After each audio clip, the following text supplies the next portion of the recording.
Hey everybody, I'm David with Bolivar Live. Well, it's time for our insurance talk with Priest Insurance, but we're going to get off the topic a little bit of insurance. This is a pre-recorded show.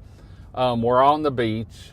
It's actually, I think, April 11th, so I don't know when y'all will see this. But last night, Dan and I had the pleasure of going to the Bolivar Chamber of Commerce Awards Banquet. And if you weren't there, you should have been there to hear some of the people talk as they were getting ready to give out awards.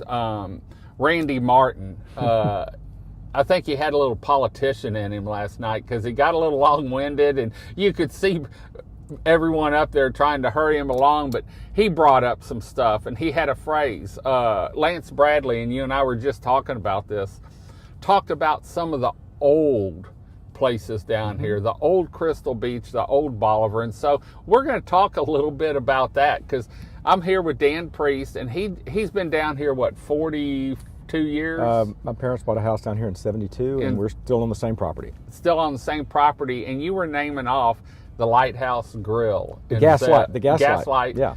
And Zeb's. And I know I ate at a couple times. There was a fire station restaurant down by Rollover Pass. Oh, God, that was long. Yeah. Yeah. And the old OK Corral. I love their hamburgers and their corn dogs. And you got one package of mustard. If you wanted more, you had to buy it from him. So there's a lot of history down here, and it was good history. It was, and is. So what do you remember about those places? Oh, I remember. Because I didn't go to the Gaslight. The Gaslight had fabulous gumbo. That's what I remember about the Gaslight. Did you? Yeah, it was a little A-frame building, and it just, I remember we would go shrimping, and we'd come back in there, and it'd be cold, and we'd go into the Gaslight and have a good old bowl of gumbo. It was great. And other restaurants, Kobe's was. I remember Kobe's and ate there, and it was sort of like Cheers. You had the same people that sat around the bar, every day. At a certain time, they'd be in there. Well, there was also Decouz. That was really, I think that was a lot like that. I love going there for breakfast. It was a lot of good places. O'Kay's. There was a guy that's not with us anymore, O'Kelly. Used to work on some boats down here, but as a young man, his family had O'Kay's, and he would work there flipping burgers in the past. And I love, man, like I said, I love their burgers and their corn dogs. Oh, and they were just regular old store-bought corn dogs, but the way they fried them was unbelievable. Yeah. It was, Zeb's. Remember Zeb's? I see, that was, and I've been down here 20-some years. Guiding 15, 18 years guiding, and then I went on a hiatus of just a little bit of everything, and then Brad came to me, and that's the reason we started what I've got now. So, Stingery's another one that's been around forever. Zeb's was, there is a place where the post office was, and it's by a RV park now. It's Green Building, and that's where Zeb's started. Okay, that's where the artist was. No. I think actually Zeb's was in where the Kite Building is. Okay, pretty sure that's where it was, and then it moved over to Crystal Beach Community Church and became Zeb's Crab Shack, and they had the best shrimp po' boys ever. It was just full of shrimp, super. Well, in one of my places right before Ike that I went a lot was Bob's Sports Bar. Bob's, yep. The mufflata they had, but they always had the big red glasses of iced tea, and I'd come in off a trip. Brian and I'd go up there, Tally, and we'd eat. Wow, Brian Tally. And I remember they'd call me every once in a while and say, "Hey, David, we're running low on red glasses. Can you bring them back?" And I'd walk out with my tea, a fresh glass of tea, and they'd call me, "Bring a glass," and I'd bring them back 15 or 20 glasses that I had at my house. They were washed and everything. They rewashed them and go ahead. So, you do some stuff with Mike Gilbert at Latitudes. They're doing a great job there, or the surf shop. And that was a grocery store at one time. Oh, really? It was the Sand Dollar Grocery. And as a kid, I remember that was a weekly run. It made it easy. I'm, right there on the corner. So run up there, and then I became a teenager, and they had a little an outdoor bar, live band area that they just allowed us to come and sit at, and we go listen to music. There was a lot going on. There was a putt-putt place down, near Boyd Road, I believe, is where it was. I don't remember Wiki that. putt-putt. I don't remember that. You know, Ike, a lot of it was closed down by the time Ike got here, but then Ike washed away a lot of the remnants of it if it was still there. And, you know, Bolivar's come back with great force. I mean, the businesses, in fact, FEMA did a study on why Bolivar came back, and it was because of the businesses. You know, it's the businesses and it's the beach. I mean, look in front of you today. Yeah. So I like I said, we've been down here a long time. A lot of people have been down here a long time, and I see all this beautiful new build, right? But I love looking at what's still here. To me, a day like this looks just like it did in 1980. It's the same beach. That hasn't changed. There's a lot of the old part of Bolivar that's deep in my heart. Yeah. That's here. There's stuff down in Bolivar. Joe's Bolivar. Crabs, Milt's is still here, Stingery's still here. Too much to mention. Yeah. And a lot of the old structures. Remember Marsh's Takeout Junction? No. Yeah, right up here. Yeah. It's just a lot of those buildings are still around.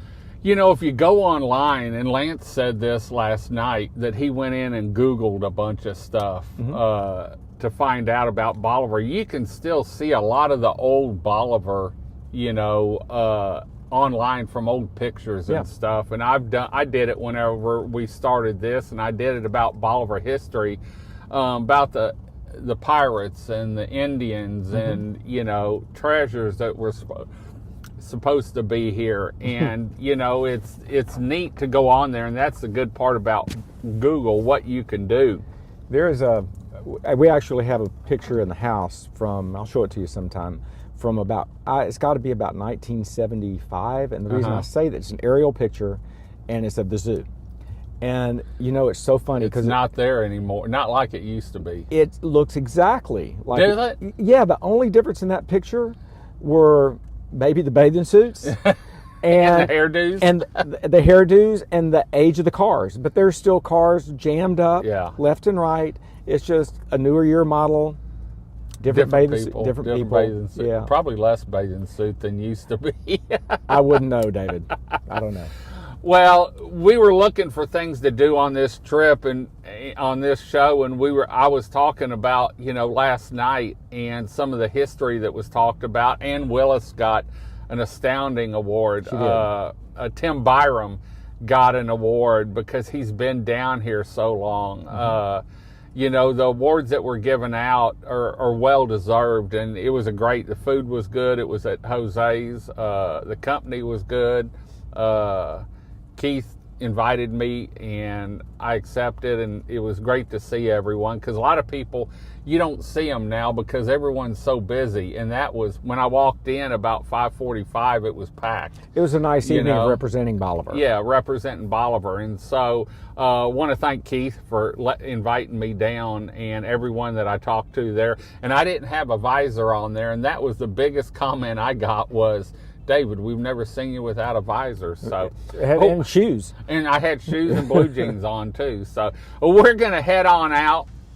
We've got some more recordings to do, and Dan needs to get back to the office and take care of his customers probably. So, you know, we do this show every Tuesday, excuse me, at 4 p.m. where we typically talk insurance, some aspect of it, and you can see it on our BolivarLiveTV.com. You can see it on our social media channels, but it's every Tuesday, and it's always with Dan Priest. We're going to head on out. Hope you enjoyed the show. Until next time, a little Bolivar history. All right. Y'all have a great day, great week. Come see us. God bless, and bye-bye. Priest Insurance Agency has been located in the heart of Lumberton, Texas since 2001, providing a consultative approach and educating customers on how their insurance works for them throughout the coastal region of Texas.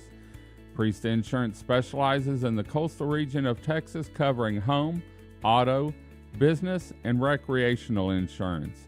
With ties to the coastal communities, Dan Priest has had the sand between his toes since 1972, with a home on Bolivar Peninsula in Galveston County. He survived a storm named Ike, but lost his home. With insurance coverage, his family was able to rebuild following the 2008 storm and continues to make memories beachfront. Priest Insurance specializes in the coastal communities, family dwellings, investment property, and business insurance. They've been there. Whether you're looking for or have a family retreat along the Texas coast, investment property, or a business, Priest Insurance would be honored to work with you and your family to make sure you're covered anytime trouble arises. For more information on Priest Insurance and their contact information, please visit their website at www.priestinsuranceagency.com, or their office is open for phone calls with questions and consultation Monday through Friday, 8 a.m. to 5:30 p.m. by calling 409-755-7600. Priest Insurance Agency, working and educating customers, making sure they understand and have the coverage they deserve.